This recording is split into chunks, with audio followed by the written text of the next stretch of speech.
সূর্য সব কিছু ভুলে গেছে, তবে সব কিছু নয়। ভুলে গেছে শুধুমাত্র দীপাকে। সূর্য স্মৃতি ফিরে আসার পর সবাইকে চিনতে পারে, কিন্তু দীপাকে ভুলে যায়।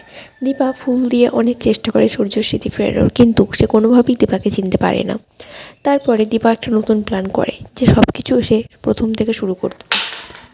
দীপা আর সূর্যের বিয়ের আগের মুহূর্তগুলো সূর্যর কাছে দীপা তুলে ধরার চেষ্টা করে, যাতে সূর্য সব কিছু মনে পড়ে যায়। আর এদিকে বেশ কিছুদিন পর এন্ট্রি হলো মিসকার। সে আবার সূর্য ও দীপার জীবনে ফিরে এসেছে নতুন রূপে।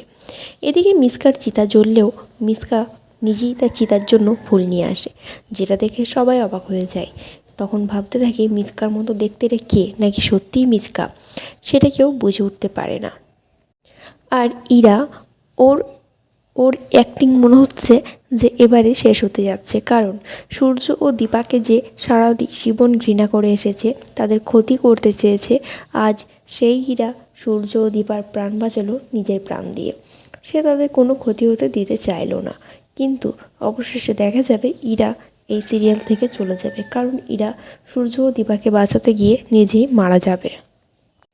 ইরার সমাপ্তি হলেও মিসকা কিন্তু আবার এন্ট্রি নিয়েছে। মিসকা এসে সূর্য দীপার জীবনে নতুন ঝড় তুলতে যাচ্ছে, কারণ সূর্য এখন দীপাকে ভুলে গেছে। মিসকার তো এটাই সুযোগ সূর্যকে তার হাতের মুঠোয় রাখা। সে সূর্যকে হয়তো কোনোদিনও দীপার কথা মনে করতে দেবে না। সে সূর্যর সাথে আবার নতুন করে অভিনয় শুরু করবে। আগে যেমন সূর্যর সঙ্গে থাকতো, ঠিক সেরকমই এখনও সূর্যকে পুরনো কথা বলার চেষ্টা করবে।